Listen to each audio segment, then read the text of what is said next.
ॐ सर्वत्र गोविन्दनाम संकीर्तनम् गोविन्द गोविन्द नारायणाखिल गुरु भगवन् नमस्ते. 72வது தசகம் அக்ரூரர் கோகுலத்திற்கு சென்றதை வர்ணித்தல். முதல் ஸ்லோகம்.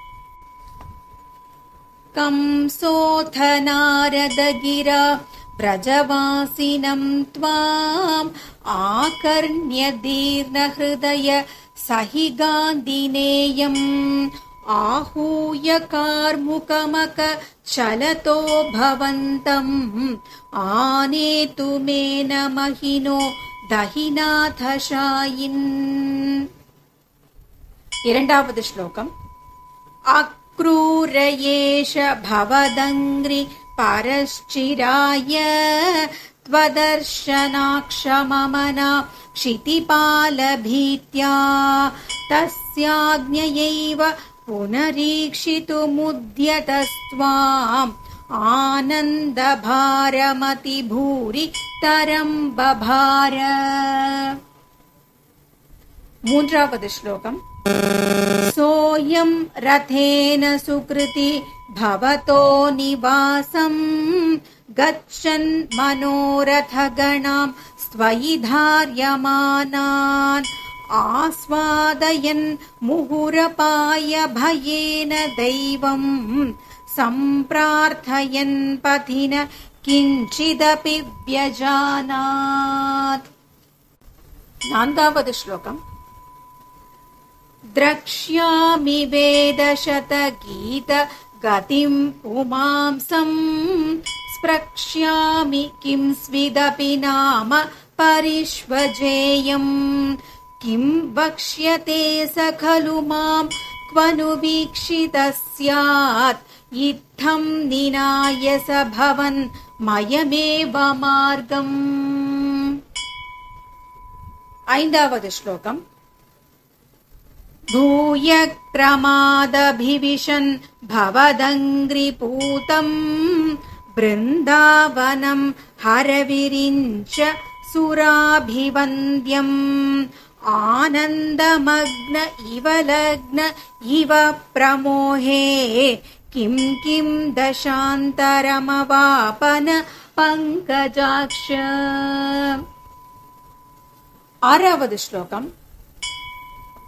पश्यन्न वन्दत भवद्विहृति स्थलानि पांसुष्वेष्टत भव चरणाङ्कितेषु किं ब्रूमहे बहुजना हि तदापि जाता एवं तु भक्तितरला विरला परात्मन्. ஏழாவது ஸ்லோகம்.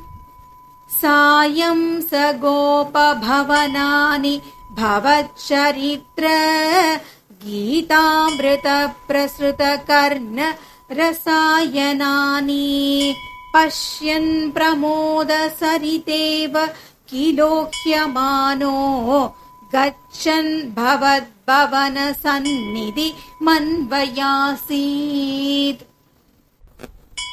எட்டாவது ஸ்லோகம்.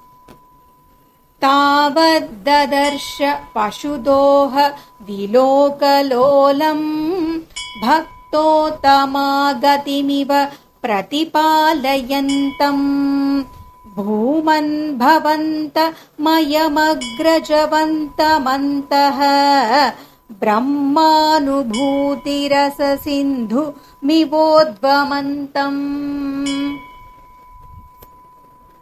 ஒன்பதாவது ஸ்லோகம். सायन्तनाप्लव विशेष विविक्त गात्रौ द्वौ पीतनील रुचिराम्बर लोभनीयौ नाति प्रपञ्च धृतभूषण चारुवेशौ मन्दस्मिताद्रवदनौ स युवां ददर्श.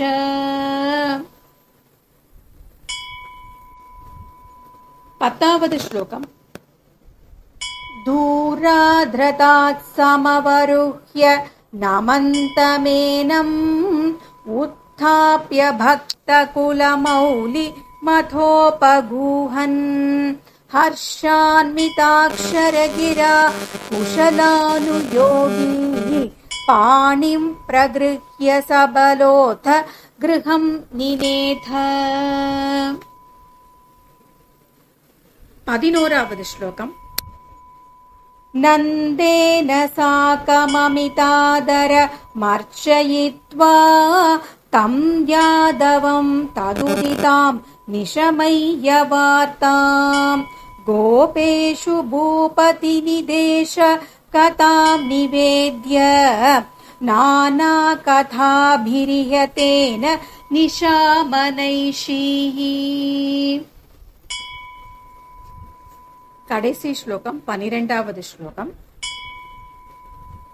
चन्द्रागृहे किमुत चन्द्रभगागृहेनु राधागृहेनु भवने किमु मैत्रविन्दे धूर्तो विलम्बत इति प्रमदाभिरुच्चैः आशङ्कितो निशिमरुत् पुरनाथ पायाः।